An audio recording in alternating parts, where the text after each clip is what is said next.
This week, the Labour Party placed the head of its youth wing under official investigation for opposing transphobia.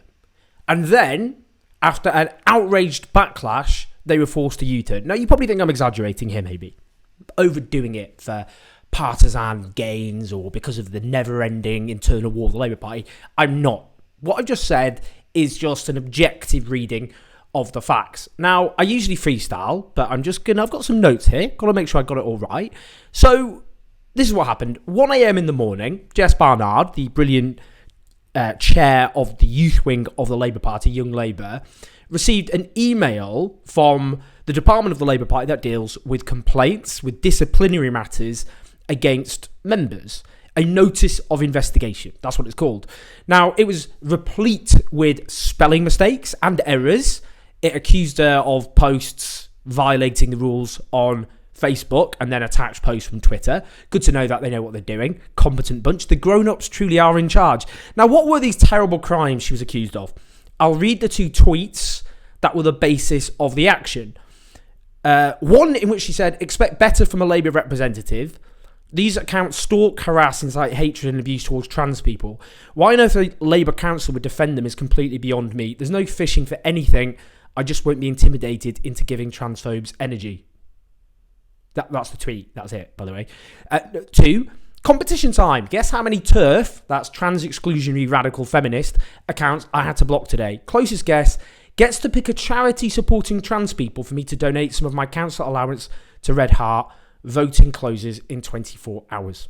Those are the tweets. Now, in a political party dedicated to equality, to minority rights, to LGBTQ people and their rights in particular, she would be applauded for that. Fantastic. Head of the youth wing, taking proactive action against bigotry towards one of the most marginalised and oppressed minorities in the country. Instead, she faced disciplinary action from her own party. Now, as outrage mounted across social media, the party had a big panic behind the scenes and then U-turned and said it was a mistake. Okay, a mistake. Let's just think about that. I mean, of course, that makes sense. They accidentally trawled through her Twitter feed, because these tweets, by the way, are from last October. They accidentally trawled through their tweets, used those tweets as the basis of an investigation against not just a random member, but against their most prominent young member, and then compiled a letter based on that. And obviously that letter, it's not just someone on a whim. I presume there's some process, which I'll come on to, sign off, that kind of thing. And then at 1 a.m. in the morning, that is then sent to the chair of Young Labour. An accident, an error. I'm going to be honest. I don't believe it. I don't think they did that as an accident, as a mistake, as an error. I think it was intentional. I think they were looking for an excuse. I'll come on to that. And it backfired so badly, they panicked and U-turned. Now, as the old song goes, they took on Jess Barnard and Jess Barnard won. Now, look, what does it say about Labour's disciplinary action system, if you like? I mean, it's no big deal, is it? It's not like there's not been a massive, long-running story about the disciplinary system of the Labour Party, including, I'd say, a quite high-profile report by the EHRC. Now, Keir Starmer and his allies, I mean, bless them, they've only been in charge of the Labour Party for a year and a half. Total control of the Labour Party. Absolute total control of every part of the Labour Party, essentially, apart from, I suppose, the youth wing. Ooh, what a strange coincidence. And disciplinary action was taken against that. They had time. They've had, I think, quite a lot of time to do something about the disciplinary system. And look where we've ended up. So, at the same time as this vexatious, outrageous investigation against Jess Barnard, which they had to U-turn on because of the outrage, complaints against members who are engaged in alleged serious transphobia go nowhere. Grassroots members and so on. I've got so many examples of people who've been in touch with me, they've complained, nothing's happened.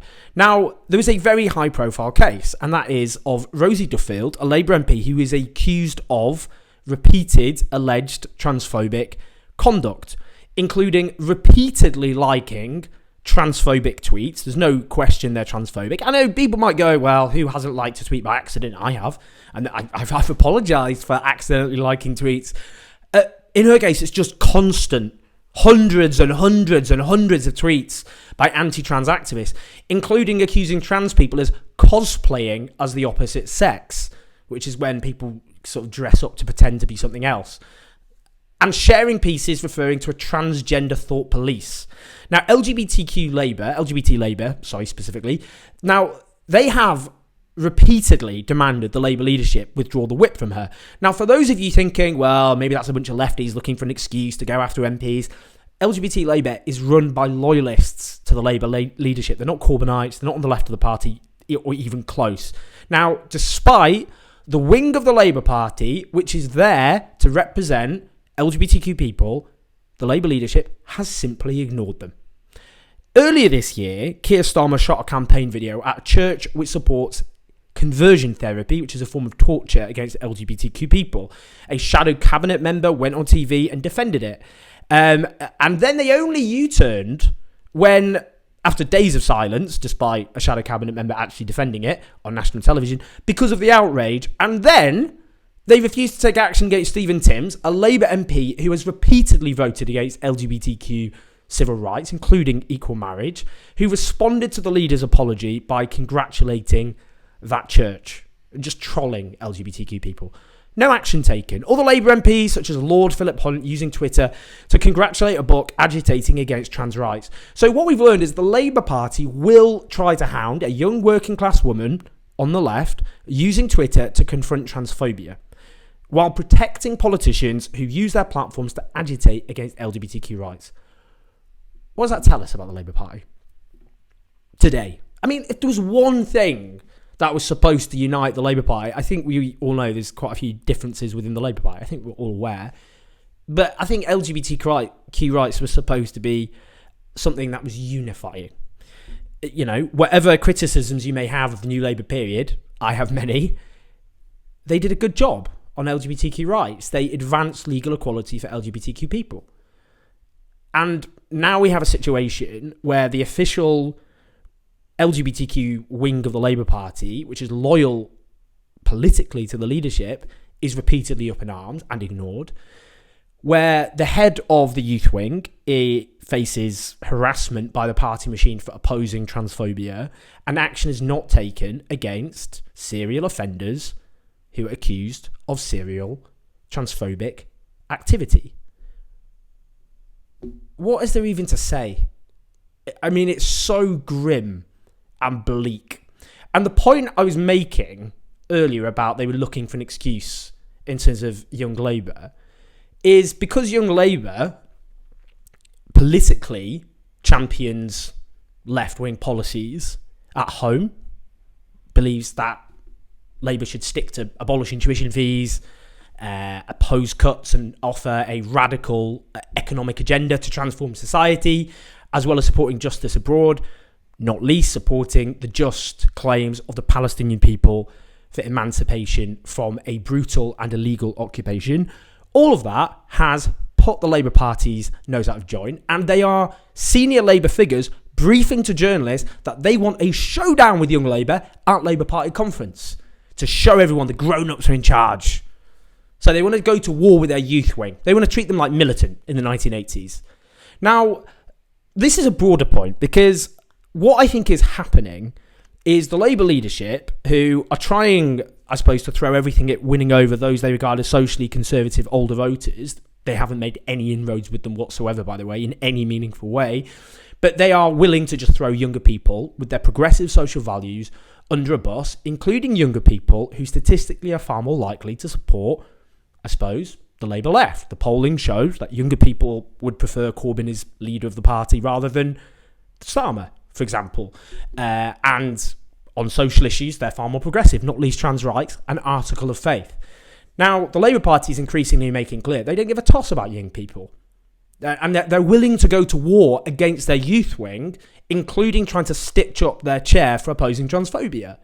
Now, if the Labour Party wants a death wish, because younger people have become its core constituency, whilst older people overwhelmingly did reject the Labour Party in both 2017 and 2019, younger people didn't. They backed them in unprecedented numbers. That's not enough to win, of course. And they do need to win over older people, not by throwing young people under a bus.